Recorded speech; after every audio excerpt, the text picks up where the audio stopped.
Hello, guys. Welcome back to another episode of my series. Today it's going to be fight scene, big old fight scene.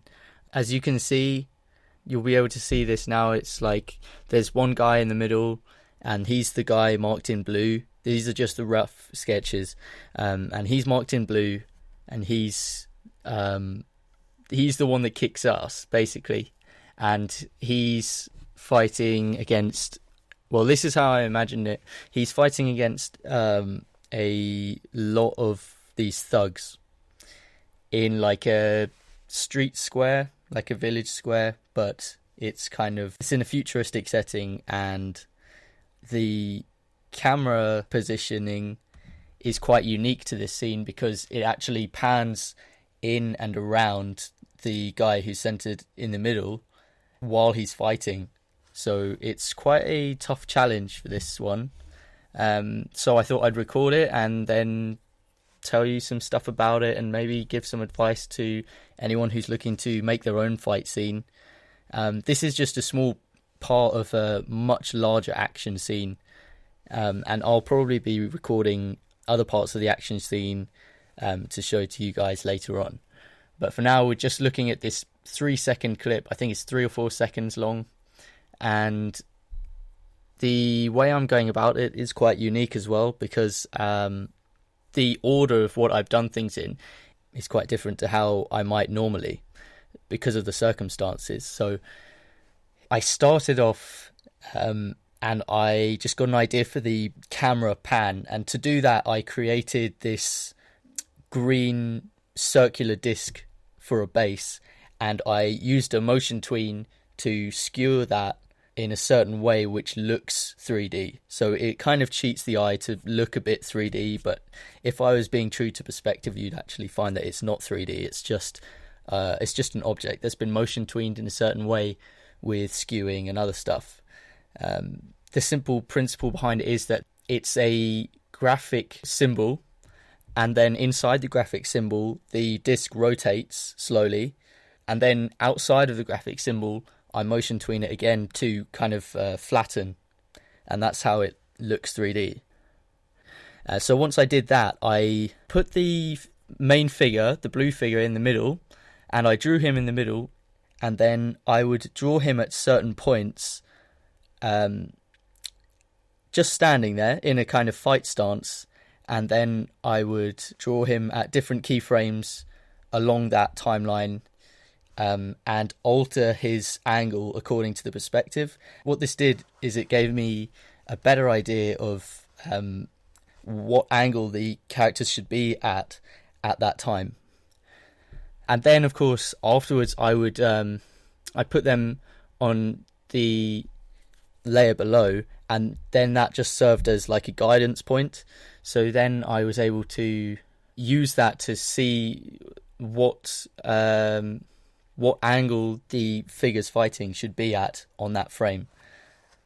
So that's kind of the general principle of how I did the starting out part, because often the part starting out is the hardest. It's hard to get yourself started, and then once you get some drawings down, it's much easier because then you have something to work with. Yeah, after that it became quite a fluid process, which was quite lucky, because that's where I really enjoy animating, is when I have something to work with and then I can just get stuck into it and focus on the fighting itself. So yeah, and then after that, basically I would animate in the characters one by one. So you see this first guy run up and he kind of bounces off him. So I animated him running up and then getting deflected, falling over. And so I animated that through the whole timeline. And then I went on to draw the next guy through the timeline, and the next guy, and the next guy. And occasionally I would animate the blue guy. I'd animate him doing his deflections, his blocks and attacks and stuff. And eventually I had him move off of the center line because I found that it was quite boring, him just being in the center line. I thought it would be more realistic for him to actually move around a bit. So I had him dodge an attack from this guy coming up in the foreground, which is like a bat, and I had him dodge out the way of that and kick him in the back of the head. And you'll see that for every move that I draw, so every move that he makes, it kind of flows into the next move. He uses the momentum from the initial move to go into the secondary move, and sometimes he'll give one hit to someone or two hits to someone. And generally you find that if you were to actually break down the scene realistically, you'd find that the thugs that are fighting him are actually really, really pathetic and really useless. Like, they get hit once and they're just down for good. And they do an attack and they completely mistime it and it just goes completely wrong. But I'm kind of doing that deliberately because it allows for the animation of the main character to be a lot more impressive. Otherwise you would have a really hard time doing it. If they were all black belt fighters, you would have a really hard time animating the scene to look nice and to flow well. And also the guy would just get his ass kicked in reality. So you'll find this in lots of kung fu films. If you break down the action scenes, a lot of the time you'll find that the goons that the protagonist is fighting, they're actually doing a really bad job of attacking, and they're very, very clumsy. So I'm actually using that to my advantage in order for the blue character to have some more elaborate fight moves. And for this stage of fighting, I'm going through the character's poses really fast because that allows me to kind of keep the flow in that.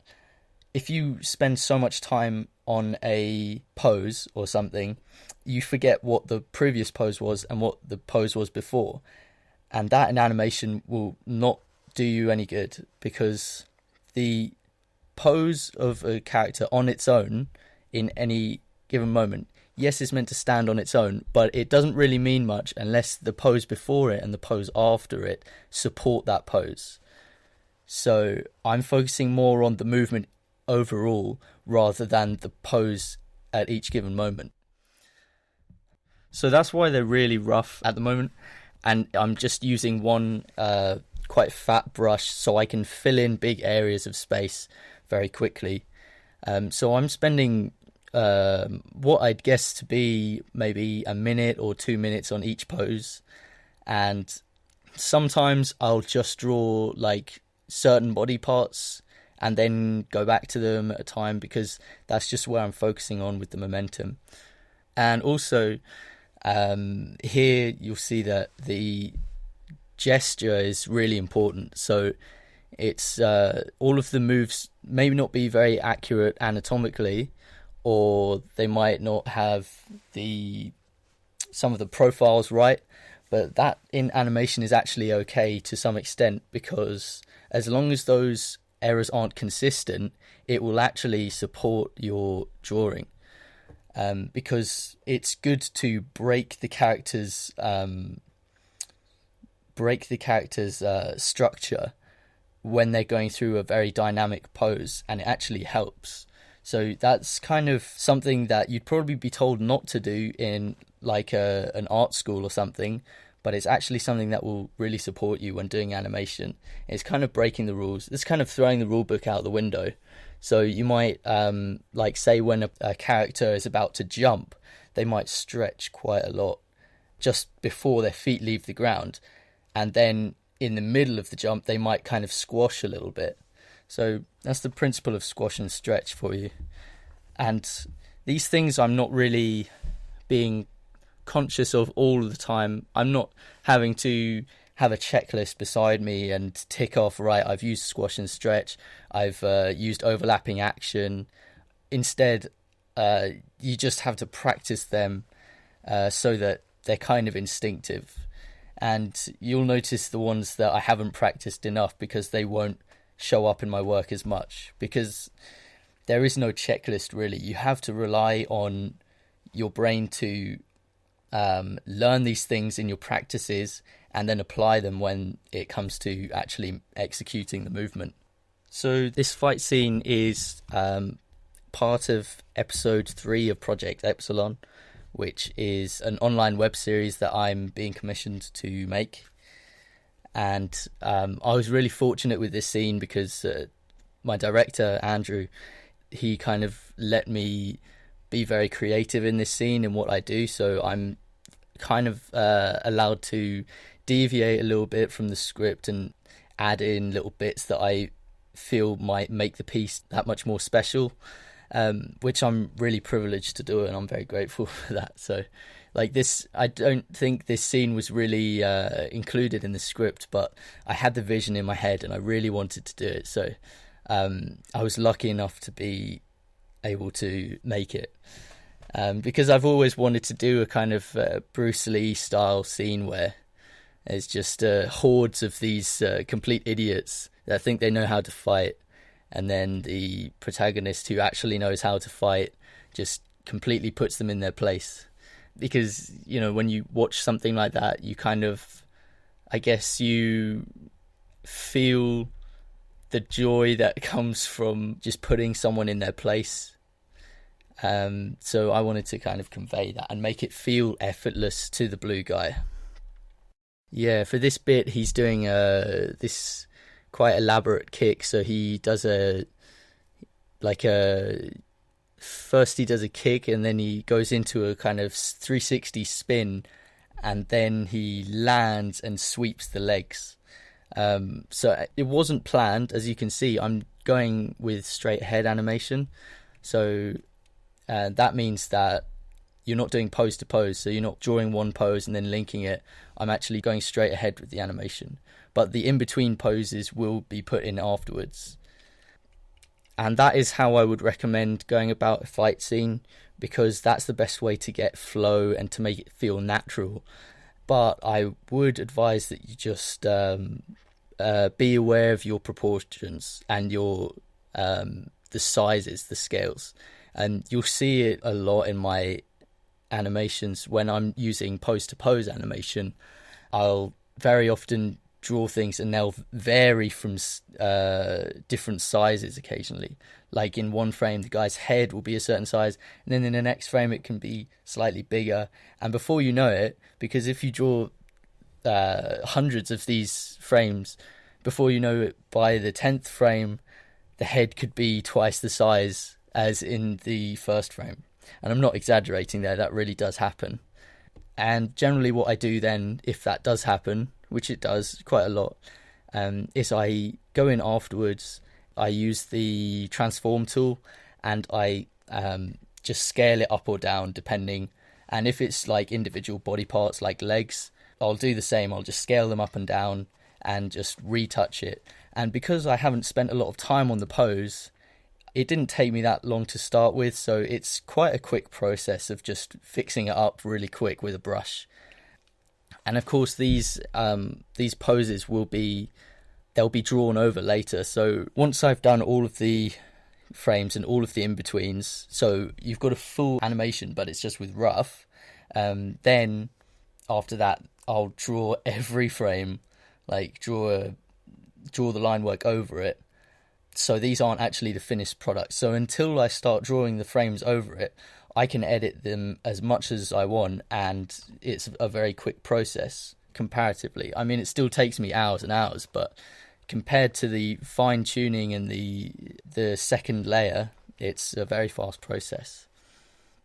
Oh yeah, quite often when I make animations under time constraint, when I'm very pushed for time, if it's a commission project and I only have a certain time limit, or if I'm doing a tournament where it's there's a deadline for the tournament, then I often end up being forced to skip out the stage of transforming the rough into the finished one. So I won't have the opportunity to make a second layer and go over it again with proper lines.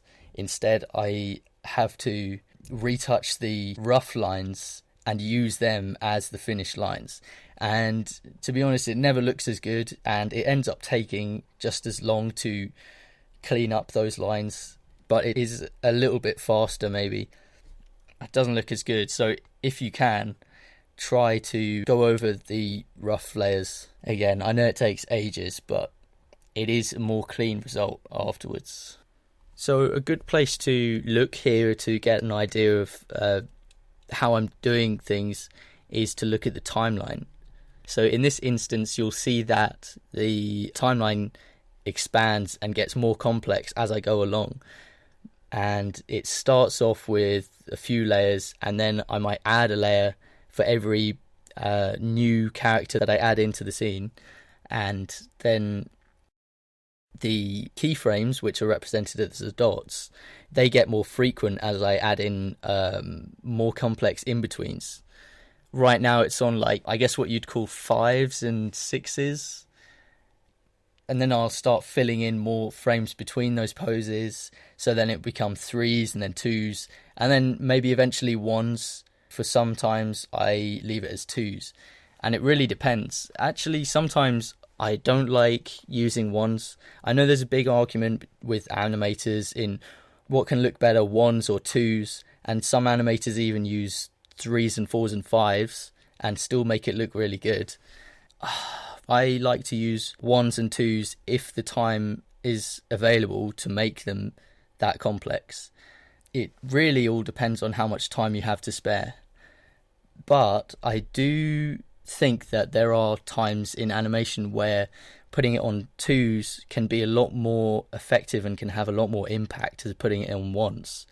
And it's only specific times. I don't know if I can come up with any examples. It creates more visual impact. I'm not really sure why, but it does. And another argument for 1s versus 2s, this was made by my friend Dylan, Dylan Carter. Go and follow him. He's a very good animator, and he often uses 2s, 3s, and even 5s at times. And his argument is that if you can make an animation on 3s or 5s, and it still holds up as a good animation, then it will look good on 1s. But if you make an animation on 1s and it doesn't hold up to the same standard on 3s and 5s, then it's a bad animation because it all comes down to your key poses. So that's quite an interesting theory, and I think he's right. I think that training to become an animator by animating on 3s and 5s will probably train you to make your key poses a lot more solid, because it will force you to focus on those key poses a lot more instead of focusing on in-betweens, because in-betweens aren't really important. All they do is they just make the motion look very smooth. Not flow. They don't make the motion flow. They make the motion smooth. You can have a very stiff animation on 1s, but it will be stiff because it could have no arcs, you know? So the idea of animation having flow and being smooth are two different things in my mind. So yeah, I went a bit off topic there, sorry. You'll see at times that I represent certain limbs and stuff with just a line instead of an outline. And sometimes this is a nice trick to use with a fat brush because it's a time saver. There's stick figure animations are typically very fast to make, and I've had some experience in making stick figure animations. I know there's a kind of stigma about them in the industry that they're very amateur and they're kind of what animators do as a first animation project. But there are actually some professional stick figure animators who are very good, like Philip Lankel. If you look at his stuff, he's amazing. And Hyun, I'm not sure if I'm pronouncing that right, Hyun. He has his own website, Hyun's Dojo, which is really good. And they specialize in stick figures. You'll notice that their flow is incredible. And I think part of that is down to them being able to create poses very fast, so they're not so focused on just creating one pose. It's a bit like when you make a rough of a painting. You know, you're not meant to look at the finer details when you're making the rough sketch. You're meant to look at the overall principles of it. The overall principle of animation is the movement and other stuff like the composition. But if you're looking at animation purely, what you're looking at overall to get right is the movement, and it's not the details. So we're coming to the end of this now, and I don't know. I did leave this screen recorder running for hours, but I'm going to have to cut it short at some point, and also my voice is failing. I'm normally a guy that doesn't use his voice that much. I'm quite quiet, but I've risen to the challenge with these videos. So I'm going to leave it there for now. Thank you for watching. Or if you want to watch more of these videos, I'm making a series. New videos come out every week, so it would be great if you could subscribe. That would help me out a lot. And also I have Facebook if you want to see more stuff from me and more progress updates from me. I put a lot of exclusive stuff on Facebook and also on Tumblr and on Twitter. So those are the places where I'm most active, and I'm going to link them in the description for you to follow if you want to. And yeah, thank you very much for watching. Goodbye.